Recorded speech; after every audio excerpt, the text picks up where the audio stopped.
Ó, a ideia de que a China tá só esperando ver qual que é o desfecho da invasão da Rússia, da invasão da Ucrânia pela Rússia. A China tá só esperando para ver como o mundo reage a isso para invadir Taiwan. É absurda? Essa ideia é absurda?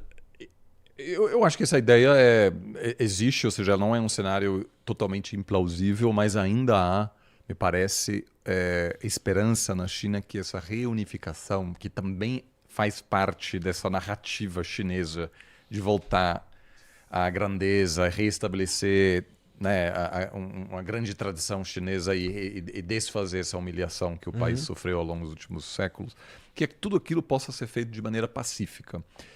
Isso pode não acontecer, mas eu não acho que a China hoje diz vamos invadir e vamos ver o que acontece, porque de certa forma, eu acho que hoje a China até se preocupa mais com as possíveis consequências de um confronto com Taiwan do que antes dessa guerra na Ucrânia, porque houve, vamos dizer, eu acho que tanto a China quanto a Rússia subestimaram a Aliança Ocidental. E claramente essa aliança sofreu uma série de abalos com a ascensão de lideranças populistas, com uma profunda crise da democracia, com, né, uma crise da relação transatlântica entre a Europa e os Estados Unidos. Mas houve uma reação muito mais organizada, muito mais rápida do que se pensava em Moscou e me parece também em Pequim. Então hoje acho que um consenso político em Pequim é que se houver uma invasão, aquilo teria consequências econômicas vastas que vão muito além da China e de Taiwan, porque haveria uma resposta econômica, que talvez não uma sanção completa contra a China, mas claramente uma instabilidade política e econômica global que a China não quer nesse momento, que a China está passando agora pelo momento mais difícil desde os anos 70, desde os anos 80, porque desde aquela época a China cresce a quase 10%. Então o Partido Comunista fez um grande acordo dizendo a gente entrega direitos econômicos, a gente garante o crescimento permanente e em troca vocês não vão ter direitos políticos, né? Que o partido controla toda a situação, não há espaço para uma oposição. Você está falando a relação com a população. E com a população. Agora o partido vai ter que renegociar essa relação porque a China vai passar por um momento de crescimento mais baixo. E você acha que eles precisam fazer essa renegociação? Com a população? Com a população? Eu acho que, sem dúvida, o modelo chinês que foi adotado do começo não funciona mais. Nós temos que entender uma coisa. Quando você fala de modelo econômico, sei lá, uma economia, ela pode ser sustentada por exportações, por exemplo, que foi o início do modelo chinês, foi esse. A China vender para fora. Que foi grande parte da força alemã, é isso.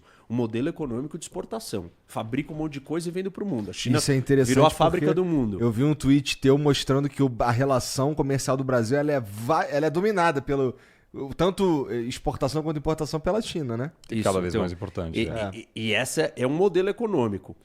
A China ela começou com esse modelo econômico porque ela tinha uma vantagem competitiva, que era mão de obra barata. Então ela tinha como produzir. Tinha? Hoje a mão de obra não é mais tão barata. Essa é parte do problema econômico que a China tem. Entendi. Porque assim, quando você começa com um modelo econômico, você fica preso a ele. Porque ele dá certo.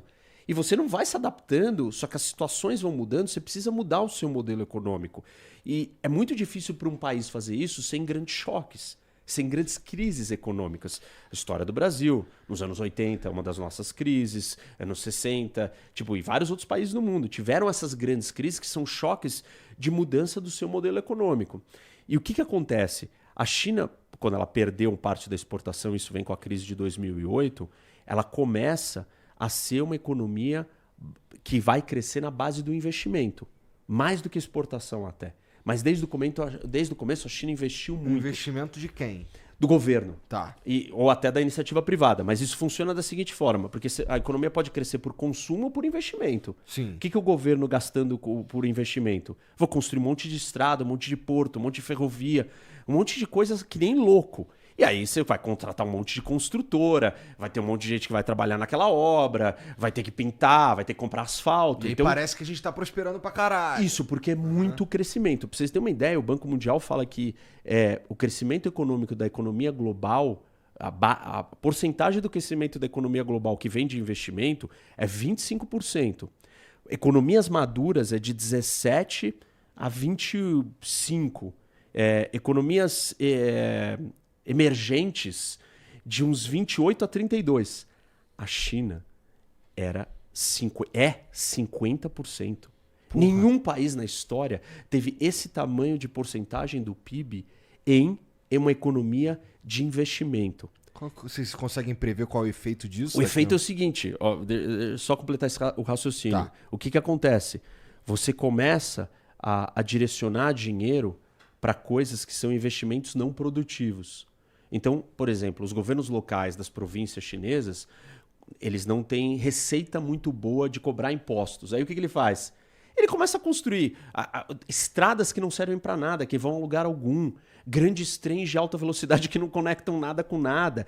Então, é infraestrutura sobrando. E esse dinheiro é mal investido. E aí, com esse excesso, para você conseguir investir tanto, você precisa ter poupança. E a China é o país que tinha a maior poupança da história do mundo. 50% do PIB era dinheiro de poupança, guardado. E quem que guarda esse dinheiro? A economia tem que estar concentrada na mão de empresas e do governo, e não das pessoas. As pessoas não guardam tanto dinheiro, porque elas gastam. Então você tirou o poder da população para dar o poder para esse modelo econômico. E aí o que aconteceu? Você começou a se endividar muito. Porque esse investimento, essas infraestruturas que não servem para nada, só começaram a gerar dívida. Porque você começou a dar dinheiro para um monte de gente construir mais estrada e mais apartamento. Então tem dois setores da economia chinesa que movimentaram a economia durante todo esse tempo, que são o setor imobiliário e o setor de infraestrutura. Investimentos não produtivos. E isso aconteceu há uns 15 anos atrás. Ou seja, há 15 anos atrás o modelo econômico tinha que sair do investimento e entrar no consumo. Para fazer isso, o que você precisa virar e fazer? Você precisa ter um acordo com a população diferente. Aonde é o seguinte, eu vou começar a distribuir mais riqueza para a população. Só que isso vai contra o modelo político chinês, aonde a concentração da riqueza está na mão do Estado. O Estado detém as empresas, que são a maioria delas estatais, e o governo. Então, a população não recebe o dinheiro. Não tem salários melhores, não tem aposentadoria, não tem previdências, não tem benefícios sociais melhores. E para fazer essa transição, para você virar uma economia de consumo, você precisa distribuir o dinheiro e entregar o dinheiro para as pessoas. E a China não está preparada para fazer isso porque isso é uma transição política. E se ela não fizer isso, a economia chinesa vai continuar se endividando a uma velocidade muito maior do que o seu PIB cresce. De 2008 para cá, a porcentagem da dívida do PIB chinês pulou de 150% para 280% hoje. Esse é o maior crescimento da história de nenhuma nação nesse período de tempo. Por que isso está acontecendo? Porque você está enfiando dinheiro em coisa que não serve para nada. O quê? Um monte de prédios de apartamentos que não tem quem compre. Porque não tem dinheiro da população para comprar. Mas essas construções desses prédios vazios, dessas estradas que não chegam a lugar nenhum, elas entregam crescimento econômico. E aí hoje a China tem duas opções. Ou ela muda o modelo e entrega o dinheiro para a população, só que isso fere o modelo comunista de um partido único, centralizador, que vai ter que dividir poder. Se mais gente começa a ter dinheiro, mais gente começa a ter poder. Então, se é um grande empresário, milhões de grandes empresários ou milhões de pessoas com dinheiro, elas começam a ficar insatisfeitas. Falar, peraí, não quero que esse negócio seja mais desse jeito. E ou você faz isso, ou você desacelera a economia para baixar a dívida, o crescimento da dívida, porque você está investindo em coisas que não têm sentido, e aí a economia chinesa vai desacelerar brutalmente, e isso vai afetar o que o Oliver colocou, que a legitimidade do Partido Comunista vem exatamente de você entregar crescimento econômico em peso substancial, e aí é um problema gigante, ou você muda o modelo. Só que muda o modelo, bate com a política. O que a China está fazendo? Nenhum nem outro. Ela não está desacelerando e ela não está mudando para o consumo. tá continuando Dobra a do mesmo aposta. Tipo, o que os governos locais estão desesperados? Vamos construir nova infraestrutura. Infraestrutura do quê? Estrada de lugar nenhum para lugar nenhum. Mais prédio. Então, tem uma bolha gigantesca nesses dois setores. O de infraestrutura. O imobiliário é muito mais grave. 30% da economia chinesa depende do setor imobiliário e o resto, os outros 25%, está em infraestrutura. Eles estão dobrando a aposta. Isso vai aumentar a dívida a níveis absurdos e essa transição vai ser feita na força. Mas vai dar merda antes de fazer a transição? Eu acho que o regime chinês está muito mais consolidado do que o governo russo, por exemplo, né? Apesar de agora de uma tentativa de prorrogar, provavelmente por pelo menos mais 10 anos da liderança do Xi Jinping, que Quantos anos? 10 anos? Eu acho que 10 bom, anos eu acho aprovou difícil, mais seria 5, mais né? 2 Aprovou mais mandatos, né? Tá. Aquilo complica o modelo das últimas décadas, que sempre foi de responsabilizar várias lideranças e também permite fazer pequenas correções, não culpar uma pessoa só. Ou seja, havia aí um sistema bem amarrado, eu acho. Aquilo agora está piorando um pouco, porque tudo vai depender do Xi Jinping, e se alguma coisa dá errado, ele não tem mais o primeiro-ministro para culpar, etc. Que o atual primeiro-ministro é o primeiro-ministro menos poderoso das últimas décadas, que mal aparece no debate público, porque o Xi Jinping, assim, se você lê um jornal chinês, Só se fala só dele. se fala dele. Isso, obviamente, isso dá menos margem de manobra para fazer pequenas correções. E, para mim, o grande exemplo disso, né, ouvindo o discurso dele agora no domingo, na ocasião do 20º Congresso Nacional do Partido Esse episódio Comunista, é mega importante. né, que é o evento político mais Categórico, relevante. Foi ontem, assim, tipo, esse é um grande momento do que está acontecendo na China. Uma grande Explica encenação. por que isso é importante. Porque porque a China, por ser um país não democrático, ele é muito mais difícil de ser compreendido e estudado do que, por exemplo, os Estados Unidos, onde todos os grupos políticos se manifestam abertamente. Então tem os sindicatos, tem o Partido Democrata, tem o Partido Republicano, tem os governos estaduais, tem prefeitos, tem a imprensa. Então Teoricamente, é um país cada um fala o que pensa. é um país transparente. Então, para nós, por exemplo, debate é público, acompanhar o debate acaba sendo mais fácil. É claro que acontecem algumas coisas que requer muito estudo. Agora, dedicando 5 anos de estudo ao cenário político americano, eu tenho uma noção muito melhor do que pode acontecer do que dedicando 5 anos de estudo à política chinesa, que acontece nos bastidores, porque não há uma oposição legal, né? Não pode haver outros partidos, né? Um sistema leninista de um partido só. Agora, existe resistência ao Xi Jinping dentro do partido? Muita resistência. É claro, alas, facções brigando, etc. Então, muitas investigações de corrupção, na verdade, são manobras para tirar inimigos, etc. Isso existe em todas as sociedades, mesmo as ditaduras, né? Então, e isso pode... Ele corre algum risco? Não corre, Acho, né? acho, por enquanto, acho que não. Acho que não corre, Mas só para dizer assim, que as pessoas não falam livremente, então quando você vai para a China, é preciso ler entre linhas, ver pequenas mudanças na retórica, nos jornais, etc. Mas é muito, muito mais difícil. Então, aquele momento é um momento quando o governo chinês, na ocasião do Congresso Nacional, articula sua análise sobre o que está acontecendo na China e diz para onde pretende ir. E aí é fundamental ler, para quem se interessa, aquele discurso de 2 horas, que é um discurso difícil de decifrar, porque... Como assim, 2 ou é uma 3? coisa... Não, às vezes o cara falou 3 horas, teve outro uma coisa... que ele falou 3 horas.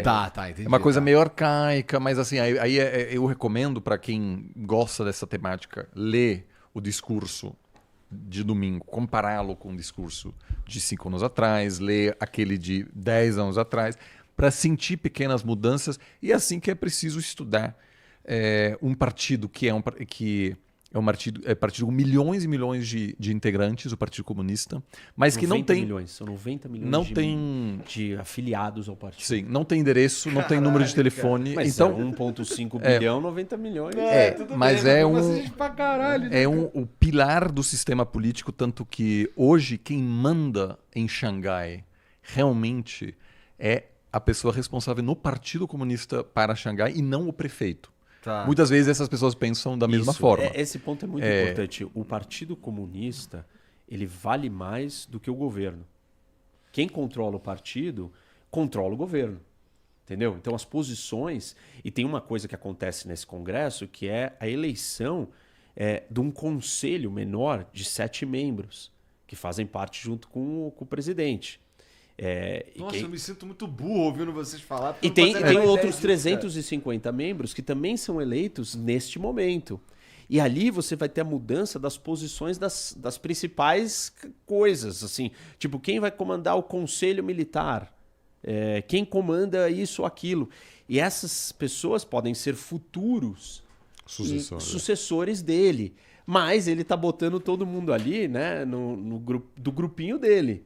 Aham. E isso é um problema, porque isso já aconteceu lá atrás, quando o Mao Tse Tung fez isso. Inclusive, não só os aliados dele foram colocados dentro dos lugares estratégicos, como o pensamento dele foi inserido na Constituição, né?